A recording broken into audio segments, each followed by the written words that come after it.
Sofia Coppola is bringing two things that she will riff on for the rest of her filmmaking years.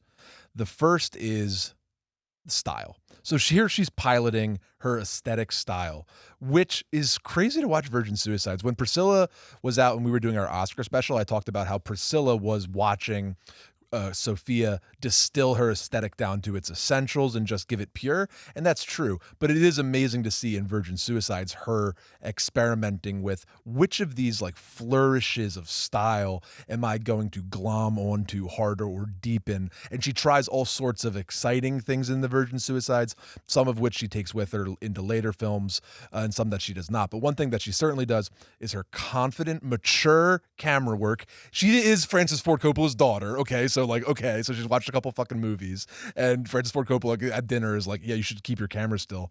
But she, unlike her male contemporaries with their fucking like, I gotta come, I'm gonna come. David Fincher and everybody just like, and then I'm weird, and then I'm crazy, and then I'm weird, and then I'm crazy. Sofia is like patient and confident and intense with her camera and her decisions. And it gives very like all that beauty and all of that. What are some of the words you'd associate with Sofia Coppola's style, Brett? Yes, what do you call this? Sort of Is it like polished? Like calling it Instagram is derogative. Calling it like filtered isn't true. But only because she those gives are the derivatives of her Right. style, whereas she's the purest, most interesting form of that.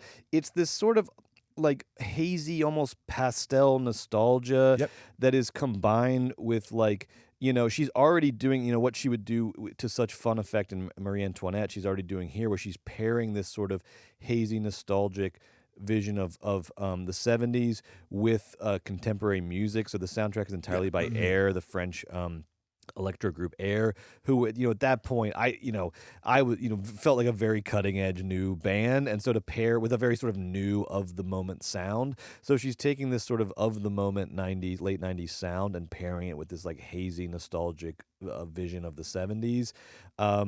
And everything is feels like sort of soft, and and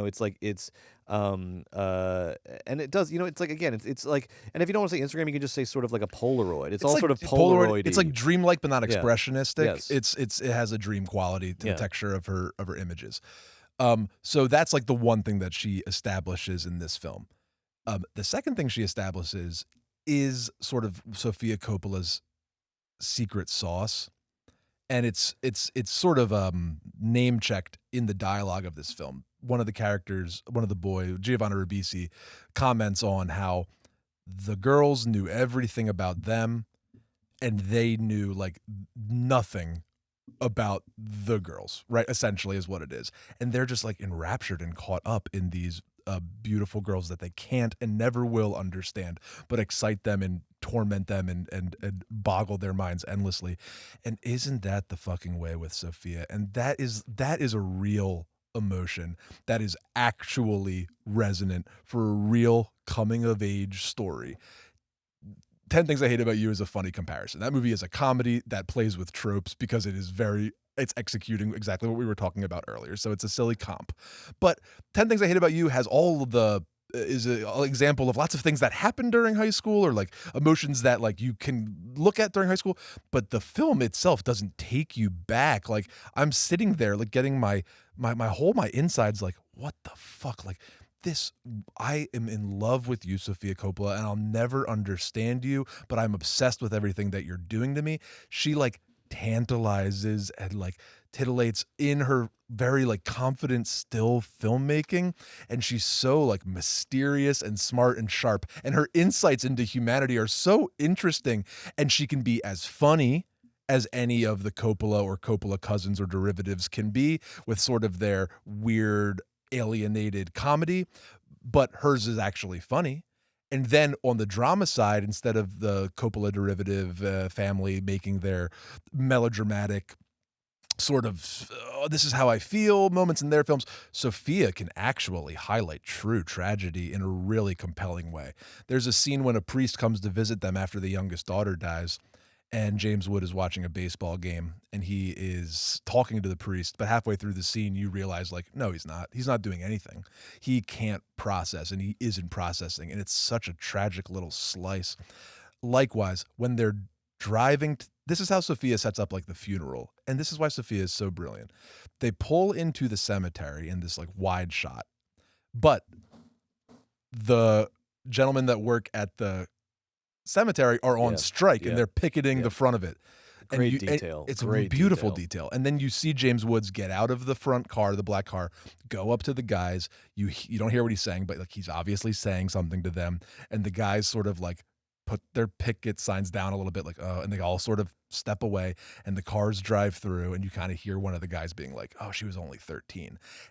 What an amazing way to do so much in a single shot, in a single moment, to learn so much about so many things and do it so beautifully. And it's such a moment that can make you laugh. It's a moment that can make you cry. It's a real moment. And Sofia only deals, people think that, oh, Sofia's putting all these little baubles and all these little jewels, and she's like a little girl playing with her little doll houses. That is so reductive and sexist, the way people treat Sofia Coppola's filmmaking. It is confident, it is realized, and it is impactful, and it has this wonderful feminine aura. And she's so hot and cool that, like, it's told through the guy's eyes. So the whole time, like, her camera is like oohing and eyeing at the women, but she's like a woman, and she's just sort of almost negging the guys. It's like you know what I mean? Yeah, that's a great point. It's like unreliable narrators who don't realize they're unreliable narrators because they don't understand what they don't have access to. It's like it's an intentional. The feminine gaze shoots the masculine gaze looking at women. And she has us fucking dead to rights, guys. Like, she knows everything about us and we know nothing about her. And that is why this movie sings. It also sings because of the wonderful acting from Woods and from Kathleen Turner, and an incredible performance by a very young Kirsten Dunst, who does it all. She falls in love with Josh Hartnett. She's funny, but she's also, sad. But like, most importantly, what is she? She's unknowable, and she's beautiful, and you can never grasp her character, but my God, do you want to? I know she's 14 or 15 in the movie. Like, I'm not being weird. You know what I mean? Metaphorically, like, just remember growing up when there was like that girl or that person that just like, they just wowed you and you just were obsessed with them. And that's what Sofia like gets in The Virgin Suicides. I don't particularly love like the way the story ends, like the suicide of it all at the end and like what the girls do and this and that. Take it or leave it almost. That's not really why I'm here. I don't think like, oh, the end is really shocking and that's why this is really good. Like, actually the end, who cares? They all kill themselves. You can take it or leave it. Sometimes I take it, sometimes I leave it. But what I love about this movie is her confidence. She's so young. She's eating her male contemporaries' lunch with this movie. She's making an iconic film, incredible soundtrack, beautiful images, great performances, and actual coming of age tale that actually reminded me of the mystery and magic of growing up and falling in love for real, not just what it looks like or performs like or sounds like, but like I got that feeling again. Like, oh my God. The feminine mystique, the whole fucking deal. She's it. She's the truth. I'm in love with you, Sofia. But I'm more in love with my beautiful wife. Go ahead, Brad. It is it's always great to hear you talk about Sofia Coppola, because I think she's someone who I just sort of slip into underestimating or just sort of misunderstanding, and then you are like you just have such a good grasp of what makes her a unique and powerful and seminal director of her generation, and it's always great to hear you talk about her. Thank you. Well, she's just so distinctive, and people really write her off as boring or rich girl chic. She owns the rich girl chic thing in like the first second of her, she knows she's fucking Sofia Coppola's daughter. Like, that's not fucking news to her. Thanks, guys. Oh, I'm rich. I'm Sofia Coppola. Like, okay, she's not. People like, oh, her movies are all about white people. True. I don't know if I want Sofia Coppola doing The fucking Color Purple. Also, also it's like, yeah, like, you know what else is all about white people? Election, 10 Things I Hate About You, fucking all these other movies. No one gives them shit because Sofia Coppola is a woman and she's fucking easy to hate on. And even worse than being a woman, she's a smart woman that got your fucking number, guys. Wow. She can fucking twist you up inside. She fuck with you. That's why they fucking hate her, Brett. I do say it, you immediately know. I had this same feeling watching Boys Don't Cry. Was it 2 weeks ago? Just as at a stylistic level and aesthetic level, even at the level like you were saying of this sort of like patience or a different rhythm, you just it's like immediately obvious that it's a non-male director, particularly in such a like male enfant terrible indie year as 1999. So masculine, 1999. Yes. Yeah. And all these guys are just pushing so fucking hard to be the fucking and Sophia's still, in the way that Paul Thomas Anderson does, in the way that Spike Jonze does, her boyfriend at this time, she's still spending a blank check. She is still going big in the way these other directors are going, but she goes big in such a more interesting way than I think that they sort of do the more traditional like, I'm just going to go 100 miles an hour and throw every trick I can on the screen. Her film movies are about the interiority of the life of young women. Yeah. And, like, that's, like, an unknowable thing, but it's also, like, or not to me, to young women it's not. But it's also a special and distinctive thing, even to this day. Like, there's not a lot of filmmakers making films over and over again, just deeply focusing on the interior life of teenage women. Yeah.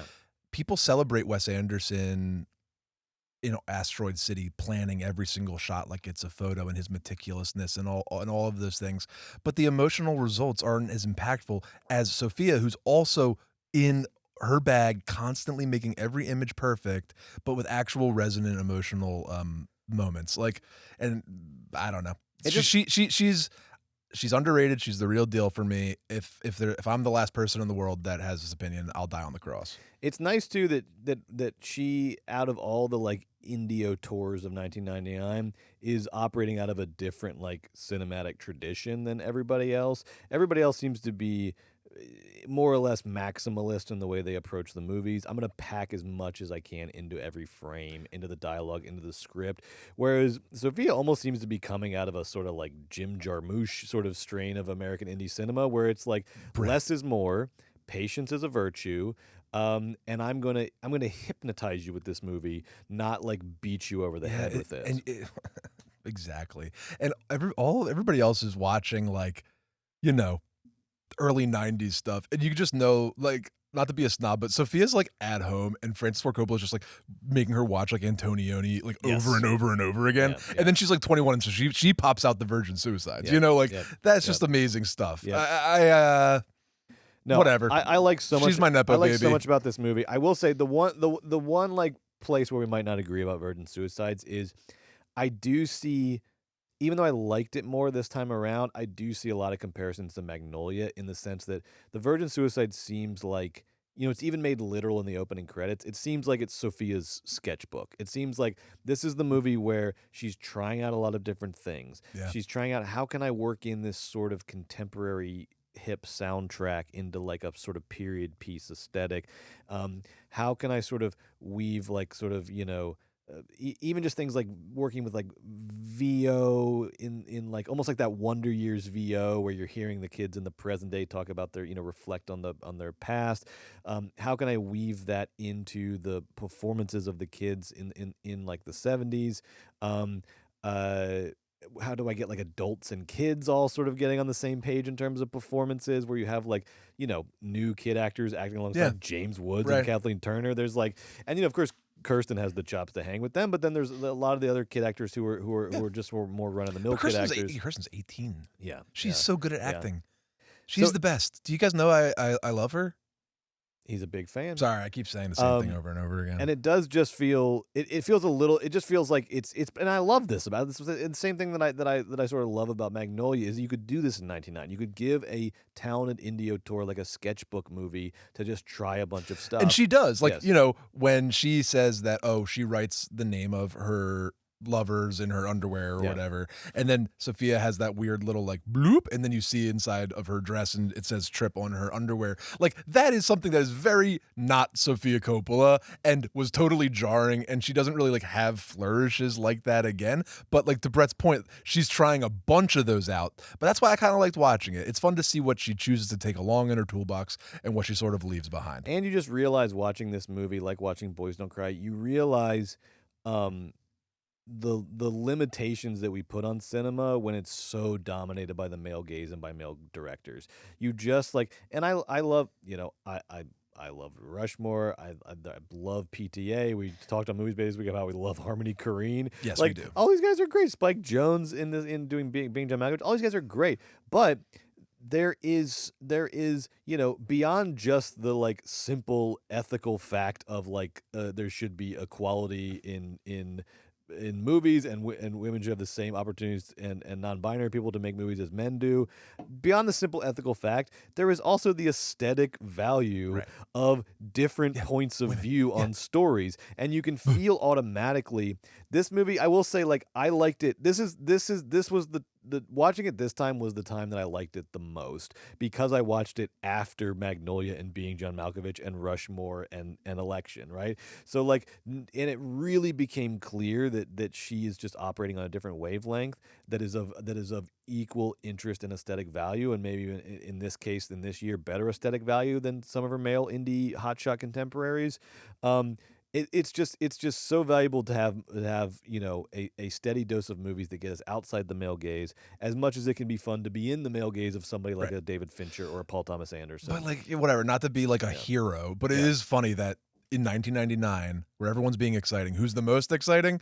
Fucking Claire Denis, Sofia Coppola, and the Wachowski Claire sisters. Denis is the you know best what I mean? example. Like making fucking Matrix. Exactly. But you know, Yes. so it's like, it's just like, It's a great point. whatever. Not trying to be a hero, just like worth noting. Yep.